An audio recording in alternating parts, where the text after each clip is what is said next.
Hello everyone, we are from Group D, and today in this occasion we will present about a comparative study of gender stereotype in the poetry of Rupi Kaur and Nikita Gill, which we have already discussed before.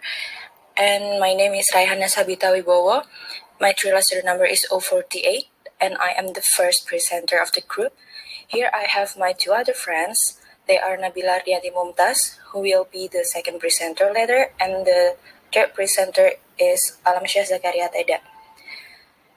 Now, we're talking about written literature.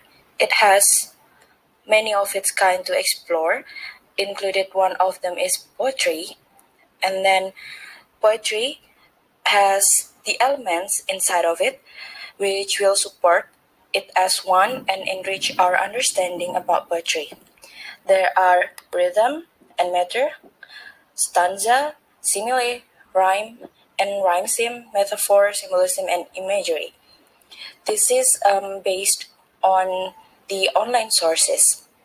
And then for this research, the researchers or us, the three of us, will be focused on what to enhance the explanation on how this poetry describing about the gender stereotype, which will be supported by the explanation of what symbolism of gender stereotype itself covered these two poems by Nikita Gill and Rupi Kaur. So, for the explanation, for the research analysis, we will focus on the symbolism. The next slide will be the poem by Nikita Gill. The title is Pretty is a Lie. And then here is the symbolism in poetry by Nikita Gill. So symbolism is when the author or poet wants to express something which represents symbolically into something about what actually the meaning is. In this explanation, metaphor and symbolism quite similar, but symbolism is how to replace the real thing with something else or imply something else, while metaphor is how to directly substitute the idea of something. And here we have three examples of symbolism we can find in our discussion. The first one is from the line 2, the second line, about six letter prison they put you in. The meaning about this is about the prison itself, about prison, and it actually refers to the word pretty, which pretty locked the meaning of anything good to define it. And then in the line 9, we have you see pretty is too small and simple a word to capture, where the word small describes how the amount of meaning can be interpreted by the word pretty is not quite well described by some people. It is just a simple one because it is only available when you are having a good looking pretty in the common meaning, which is your appearance is pretty. And then the third one, the last one from our discussion, which we can present in this occasion, is from line 13, a carefully chosen palette of your skin, your eyes. It is described about tone, more about skin tone and the color of your eyes. And here, skin tone is what will define yourself. That is based on our opinion. Skin can tell your story and your history. Many varieties of skin tones, also eye colors in the world. But in this case, sometimes people define pretty when you have fair skin, maybe white skin, and blue eyes, which seems more attractive for most of the people. But in fact, every skin tone is chosen carefully, means that it is your identity, that is your special characteristic. And then we're going to the next slide. It is the poem from Rupi Kaur, and it is on her book entitled Milk and Honey. Also, the next slide, there is the symbolism in poetry by Rupi Kaur. The symbolism is already explained in the previous slides. So here we also have three examples of the symbolism inside of the poetry by Rupi Kaur. The first one can be found in the line 9 until 8. The most of you have to be proud of when your spirit has crushed mountains, which means here that the spirit of women, whom Rebecca mentioned, are having a strong will or spirit on them. And then from the line 9, you are resilient, or you are extraordinary. It is explained directly about someone, about how actually here woman is not just beautiful as they might look, but the word resilient here actually describe how she could be herself to face any kind of situation in her life. And then the last one is from the fourth line. I'm sorry, I made it sound as tough, something as simple as what you're born with. It is connected with the previous line, the third line in the poetry. The poetry is opened by how the speaker feels sorry about telling someone from how they look like, not their ability. The meaning, by as simple as itself, can represent how actually to praise someone from how they look, not to understand what is actually inside of their personality. That is from me.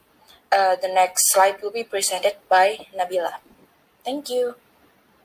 Okay, I'm Nabila Ardianti Mumtaz, student number 014. Today I'm going to be the second speaker. And next I'm going to explain about the theory that we're going to use in this research, which is feminism. Feminist criticism concerned with the ways in which literature or other cultural production reinforce or undermine the economic, political, social, and psychological oppression of women. A feminist activity, including feminist literary criticism, has its ultimate goal to change the world by promoting gender equity so that everyone is valued as creative and rational beings. Some common topics are the power structure that makes women inferior, approximating stereotypes of women, patriarchal premises and prejudice, and etc. There are three major groups of feminist critics. The first one is those who study power relationship, the second one is those who study the female experience, and the last one is those who study the difference. Next, I'm going to explain about the feminist criticism applied in Nikita Gill poem. According to Helen Chisholm, this poem is considered as literature feminine or feminist writing that is written by women. Looking through the poem, Nikita Gill considered as a liberal feminist because she argues that changes have taken place and believe that there will be equity if attitudes change. It can be shown from the ways she persuades the reader to change their perspective about beauty standards. She argues that we are more than what society and industry shape us to be. We are more valuable and worth more than the word pretty itself. The text has a feminist agenda relating to body image issues. Due to the media stereotypes of women's bodies, most women are dissatisfied with their bodies.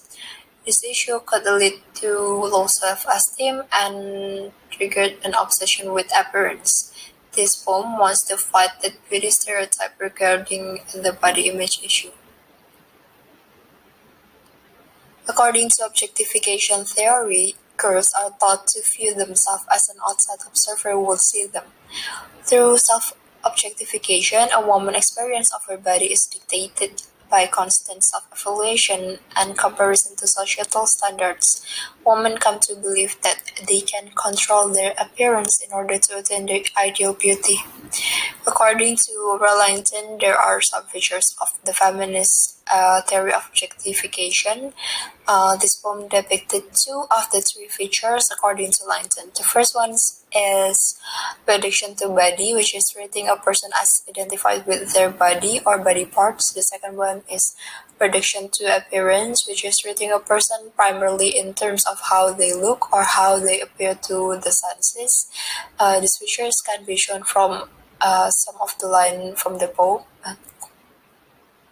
They say if you lost some weight, you'd be so pretty. They say if your skin was clearer, you'd be so pretty. But what they really mean is if only you look like our mass-produced ideal, you'd be so pretty. This poem tells the writer's experience as a woman, and it is trying to reject unrealistic body ideals and critically evaluate media image and cultural messages that promotes it. The word pretty is associated with the beauty standards that the media has created, and this poem promotes that women are so much more than the media already shapes them to be. Pretty is such a small and simple word to define women. We are more than that. We can be intelligent, brave, and etc. Next, I'm going to explain about the feminist criticism applied in the Picard poem. According to Helen Chisholm, this poem is also considered as a literature feminine or feminist writing that is written by women. According to this poem, Ricard is considered as liberal feminist. She argues that changes have taken place and believes that there will be equality if attitudes change. She shows her changes in attitude in portraying women, and she wants the reader to also believe that they are more than the word pretty itself. The text has a feminist agenda to fight woman objectification and proving that physical appearance doesn't determine a person, and it also fights the traditional gender role or stereotype. According to Raihana, there are some features of the feminist theory of objectification. This poem depicted one of the two features according to Langton, which is reduction to appearance. Demonstrating a person primarily in terms of how they look or how they appear to the senses. These features can be shown from some of the line from the poem. I want to apologize to all the women I have called pretty.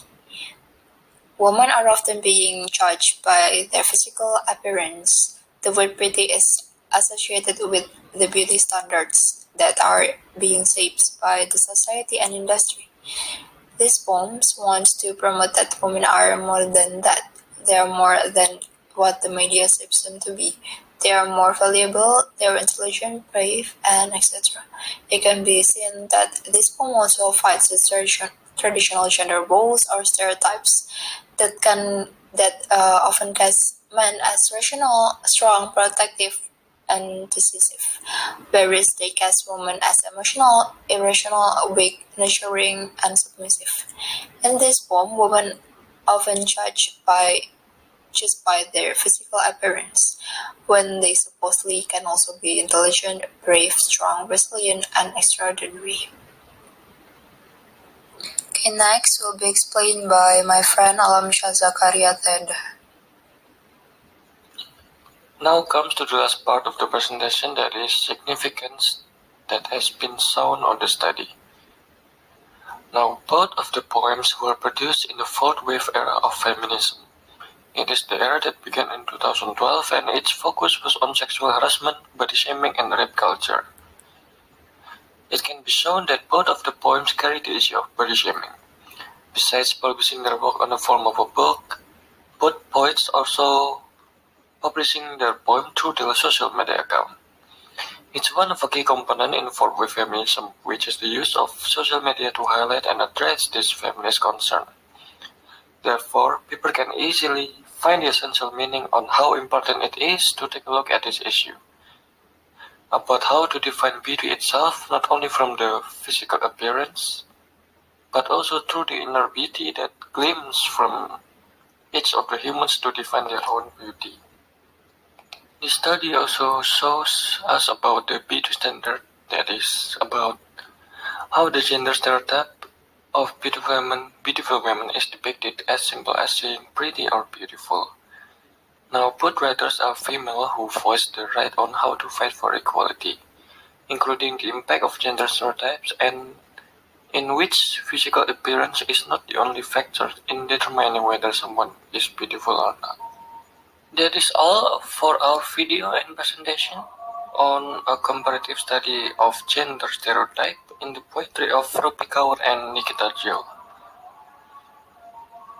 Thank you for listening and